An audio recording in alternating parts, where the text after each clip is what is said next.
Durante todo este nuevo trimestre, nuestro tema será Descansando en Cristo. Y para entenderlo, tocaremos la salvación, la justificación, el estado de los muertos, el día de reposo y muchos más. En el mundo no tenemos un descanso, pero el Señor nos hace la dulce invitación que si en el mundo encontramos aflicción, tribulación, podemos ir a Él. Venid a mí, todos los que están cansados y cargados, que yo os haré descansar. Esa es la dulce invitación de nuestro Señor Jesucristo y eso estudiaremos durante este trimestre. Te invito a que me acompañes en oración para entrar en el tema de hoy. Nuestro Padre, te damos toda la gloria a ti, Señor. Gracias porque en Jesucristo nos amas, nos aceptas, nos recibes, nos llamas hijos. Oh Señor, gracias por aceptarnos en el amado. Hoy imploramos tu palabra, que es lo que da vida a estos cuerpos muertos en pecado. En el nombre de Jesús. Amén. Mis queridos amigos, vamos a continuar entonces con nuestro estudio y antes recordarte que en la descripción del video se encuentra un link en donde tú podrás descargar la guía de estudio, la presentación. Entonces tú con eso podrás tener más versículos, los cuales hoy no podemos leerlos por cuestiones de tiempo, pero ahí tú tendrás muchos más versículos para respaldar las respuestas. Y para ayudarte en el conocimiento de la palabra de Dios, compartirás con tu familia, con tu iglesia, con tus amigos. Sin más que decir, vamos al estudio de hoy. Cuidados diarios. Y, como es de costumbre, lo dividiremos en 3 puntos.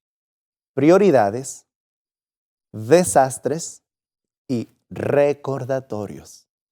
Prioridades, desastres y recordatorios. Vamos entonces por nuestro primer punto, prioridades. Y la primera pregunta dice, ¿qué tipo de vida diseñó Dios para Adán y para Eva? La respuesta se encuentra en Génesis 1:4, 2:3. Tú podrás ver ahí muchos versículos que apoyan esta respuesta. Dice, Dios diseñó una vida de gozosa labor, intercalada con descanso nocturno y semanal para Adán y para Eva. Una vida gozosa. Con labor, sí.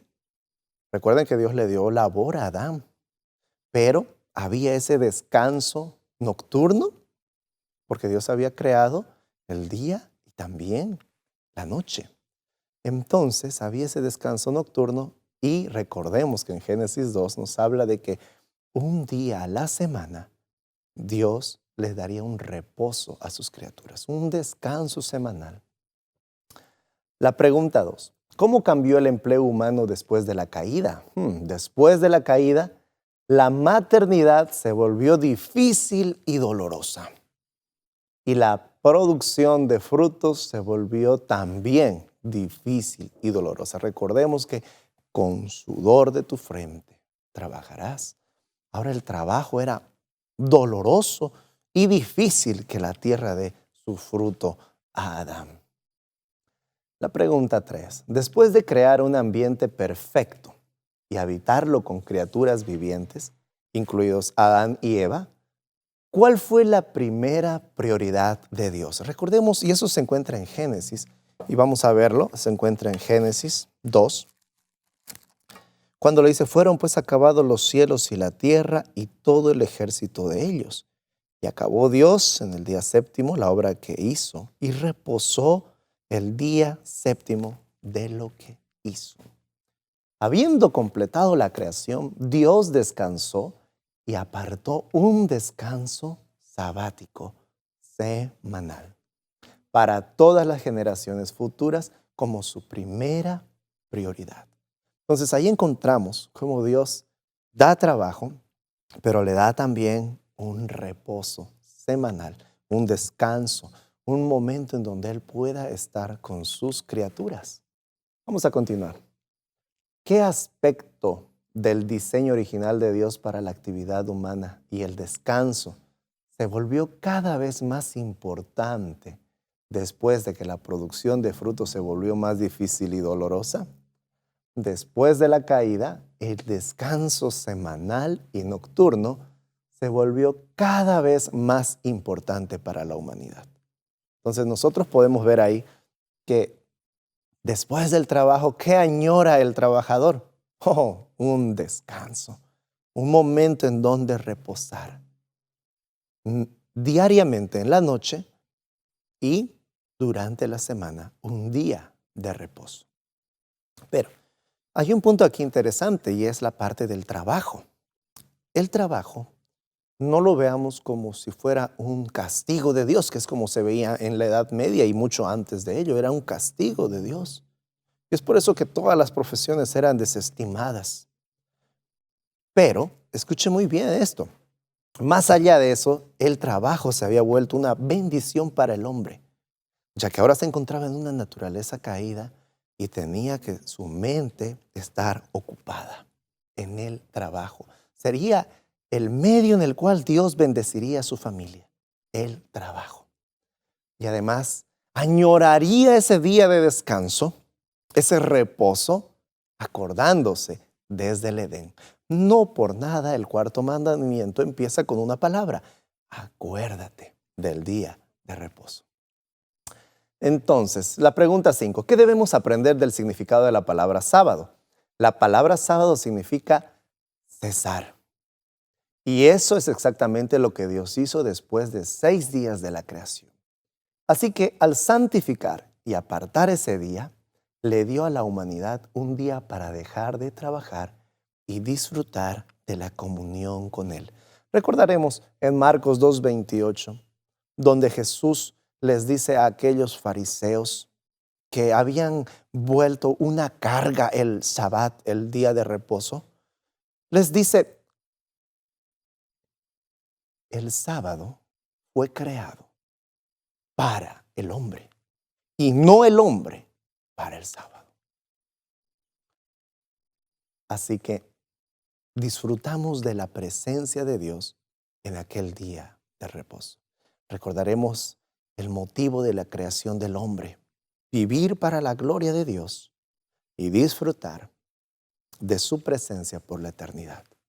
Continuamos. Pregunta 6. ¿Qué pasaba con las prioridades de Marta, la hermana de Lázaro? Lucas 10 nos cuenta que Marta estaba preocupada por muchas cosas por hacer y en su frustración se olvidó de pasar tiempo con su Salvador. Mi amigo, ten cuidado de que entres al día de reposo, al día del Señor, y estés tan ocupado que te olvides del dueño del Señor del día. La pregunta 7. ¿Qué prioridad suele faltar en la vida de quienes rechazan a Dios? Aparte de Dios y su diseño para la vida, con frecuencia se descuida la prioridad del descanso diario y semanal. Y para ello quiero leerte Lucas capítulo 12. Nos habla de aquel rico insensato. Vamos, no solo los ricos son insensatos, hay pobres insensatos también. Pero la diferencia es que este hombre atesoraba muchas riquezas. Pero se le dice algo al final de esto. Mientras él planificaba en el versículo 18, dice: esto haré, derribaré mis graneros y edificaré mayores, y allí guardaré todos mis frutos y mis bienes. Y diré a mi alma: alma, muchos bienes tienes guardados para muchos años. Repósate, come, bebe y regocíjate.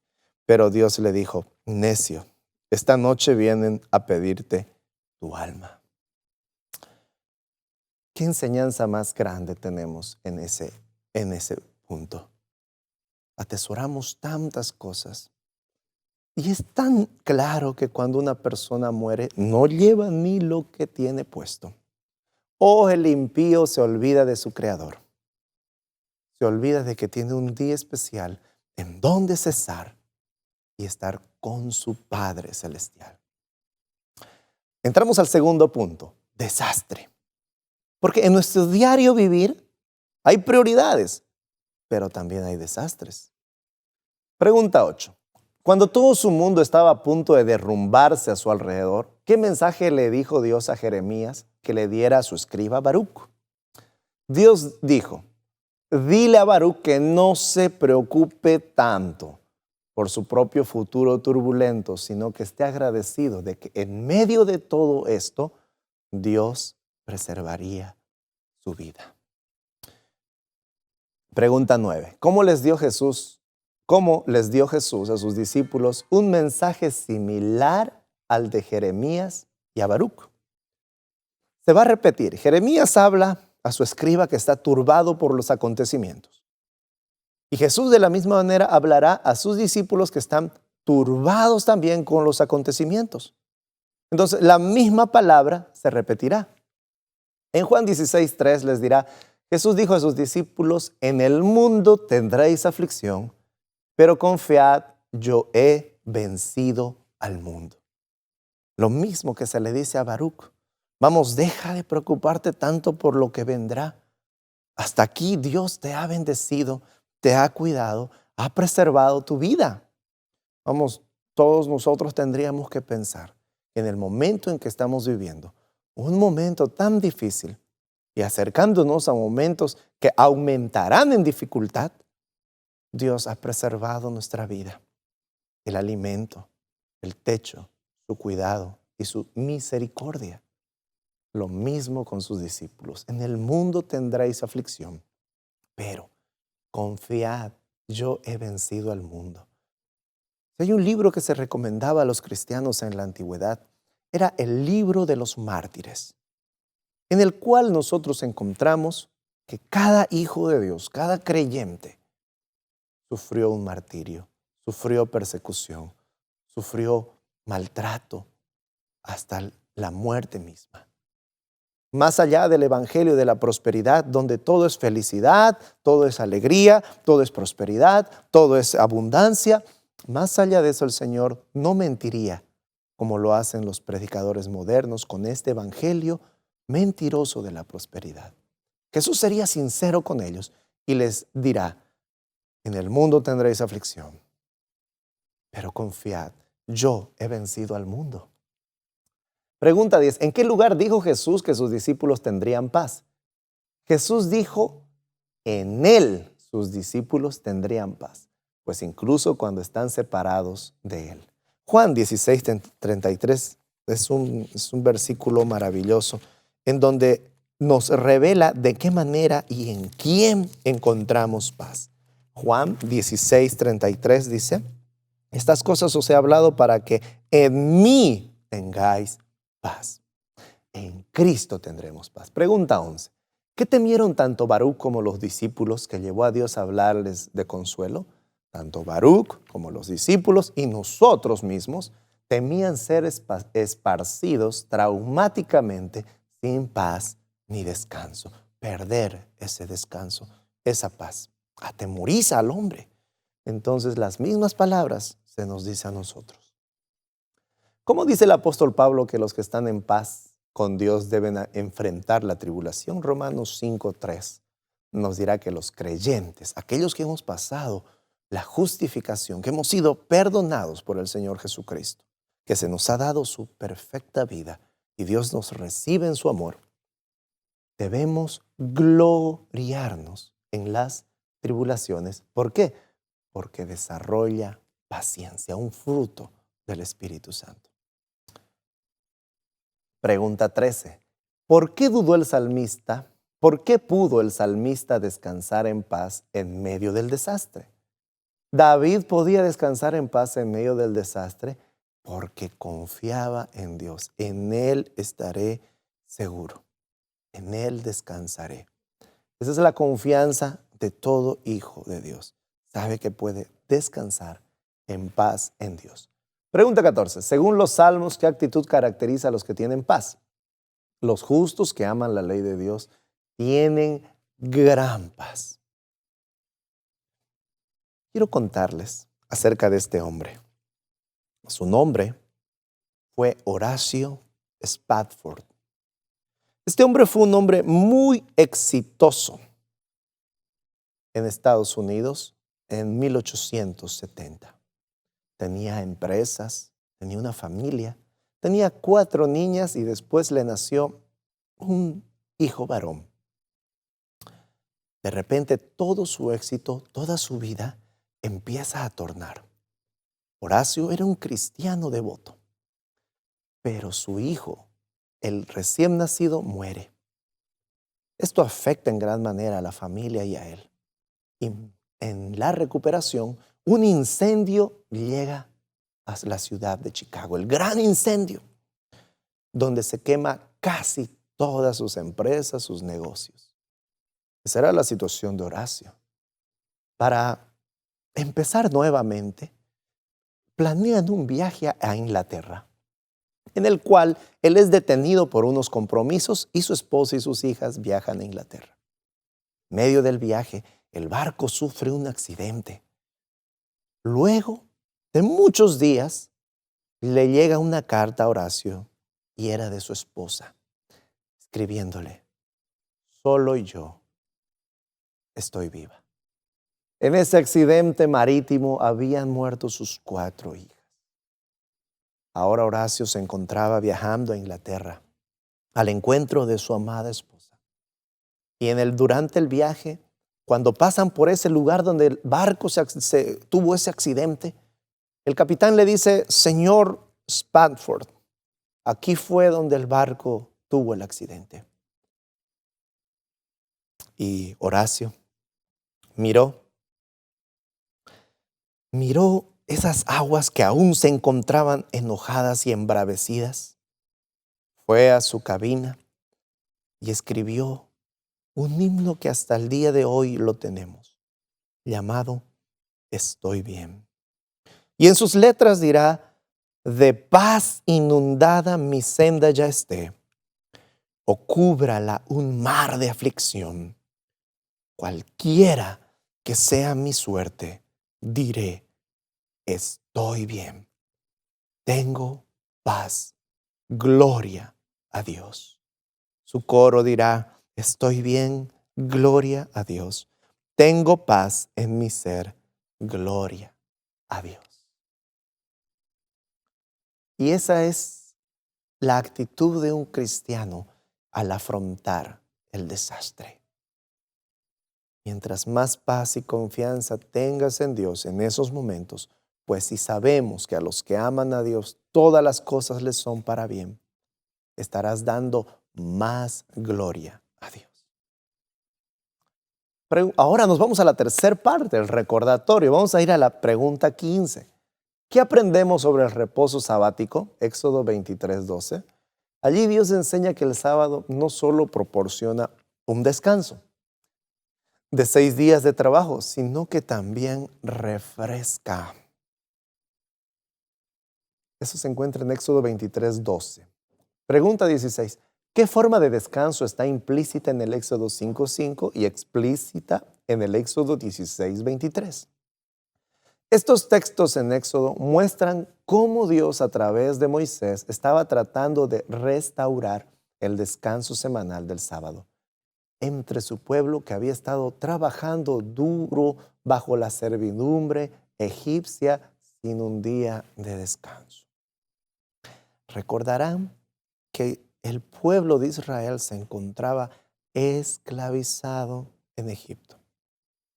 Y el esclavo no tiene descanso, no tiene paz ni descanso. Encontraremos en la historia de la esclavitud donde el amo despertaba a su esclavo a latigazos para que él se coloque a hacer algo. El esclavo no tenía autoridad, derecho alguno, solo de obedecer a su amo. Y esa era la condición del pueblo de Israel. Pero el Señor, qué maravilloso que cuando saca a Israel, le ofrece el descanso. Al igual que el Señor Jesús, a cada uno de sus hijos, en Él encontraremos descanso. Pregunta 17. ¿Por qué sugirió Jesús que sus discípulos se tomaran un descanso de estar ocupados en el servicio cristiano. Jesús deseaba que sus discípulos incluso tomaran un periodo de descanso del servicio cristiano, porque una persona no puede dar libremente a menos que también se tome el tiempo para recibir libremente. Los obreros evangélicos también necesitan, escuchen esta parte a todos los obreros evangélicos, también tú necesitas estudiar, orar, meditar y descansar. El Señor Jesús en esos versículos, Mateo 18, Marcos 6, 30 al 32, les dirá a sus discípulos: venid, vayamos a un lugar apartado y reposemos. Como el Señor, Dios Todopoderoso, hecho hombre aquí en la tierra, llama al descanso a sus discípulos. Una práctica que viene desde el Edén, el descanso con sus criaturas. Pregunta 18. ¿Por qué recomendó Jesús un lugar desierto para descansar? Jesús recomendó un lugar desierto porque habría menos preocupaciones e interrupciones diarias. Esto nos dice que para refrescar nuestro cuerpo y espíritu, también debemos buscar un lugar donde las preocupaciones y las interrupciones sean mínimas. Oh, mi amigo, tú que tienes una familia cristiana, ¿ya tomaste a tu familia un día de reposo y estuviste con ellos, por ejemplo, en un lugar apartado, en un lugar donde no haya wifi, donde no haya un celular, donde no haya un televisor, y juntos ahí pasaron tiempo en familia y en adoración al Señor? Pon eso en tu agenda y verás la bendición que tiene hacer eso. Pregunta 19. ¿Cómo ilustra la historia de Caín lo que dijo Jesús en Mateo 11:28? Caín, al ser desterrado de la presencia de Dios, se convirtió en un vagabundo inquieto, porque el verdadero descanso solo se encuentra en Jesús y en la obra vicaria que Él hizo en nuestro lugar como ser humano. Aquel que no entiende la salvación, como Caín, que en vez de ofrecer a Dios un sacrificio como Él lo había dicho, el corderito, y eligió hacerlo a su modo, representa a aquellos cristianos que a su modo buscan complacer a Dios, que por medio de obras, actividades, quieren ganar la salvación. Al igual que Caín, ellos irán errantes por el mundo. No descansarán en un Salvador. Recordemos, y repetirlo una y otra vez hará que lo entendamos más. Jesús vino a esta tierra a vivir una vida que tú ni yo podemos vivirla. Vino a cumplir una justicia que tú y yo no podemos dar a Dios. Jesús vino a hacer eso. ¿Y por qué murió en la cruz si no tuvo ningún pecado? Y su vida fue perfecta. Pues también vino a pagar una deuda que tú y yo no podemos pagar. Y por eso nosotros descansamos en las obras de Cristo. Caín no. ¿Cómo es posible que una persona pueda descansar en la obra que realizó otra persona? Aunque parezca un robo, Dios recomienda que no confiemos en nuestro propio buen comportamiento para ser aceptados o recompensados con la vida eterna, sino que confiemos en el buen comportamiento de otro para la aceptación y la vida eterna. Ese otro no es tu vecino, no, Dios, como dice un predicador, Dios no tiene nietos, tiene hijos. No es que la fe de mi padre me salvará de mi amigo, de mi hermano. La experiencia es personal, pero al referirse de otro, habla de aquel otro, el otro, nuestro Señor Jesucristo. En Él podemos descansar. Última pregunta. Dé algunos ejemplos bíblicos de personas que descansaron en las labores de otro. Mire, la Biblia es clara. Por ejemplo, vamos a ir al Edén. Adán y Eva descansaron sin hacer nada. Descansaron de las obras de Dios en el sábado. Dios había hecho esa obra durante la semana de la creación y ellos entraron en su reposo. Ruth entró en el reposo, descansó en todo el trabajo duro que Booz había hecho en su granja. Disfrutó de Booz y de sus riquezas. Salomón descansó con las amplias provisiones que su padre había hecho para la construcción del templo. Las santas mujeres, discípulos y nosotros podemos descansar en la obra de redención que Cristo terminó durante su vida en la tierra. Puedes descansar confiadamente porque la cruz del Calvario está vacía y la tumba en la cual, el sepulcro en el cual Jesús fue colocado, se encuentra vacío también. Y esa es la garantía para el cristiano de que nuestro Señor vive. Y si Él vive, nosotros vivimos en Él. Somos aceptos en el amado. Su sacrificio por nosotros fue aceptado por Dios. Fue aceptado por nuestro Padre Celestial. Y la oración de Jesús, aquellos que me has dado, quiero que estén conmigo, se hace una realidad cuando el hombre es justificado por Él. Entonces podemos descansar en la obra completa de nuestro Señor Jesús realizada en la cruz del Calvario. Mi amigo, no sé si te detuviste a ver los pájaros, las aves de los cielos. Ni Salomón fue vestido como ellos. Y yo nunca veo a unos pajaritos charlar y decir, sabes, no tengo para mi alquiler. Yo los veo a ellos cantando, alabando al Señor, los puedo oír durante la mañana. Verlos confiados de que su Padre los alimenta aún a ellos, su Señor, su Creador los alimenta a ellos. Y Jesús dirá, ¿cómo no haré con ustedes más, hombres de poca fe? Y mi amigo, yo necesito decirte algo hoy. Si tú no crees que Dios puede sostener tu vida,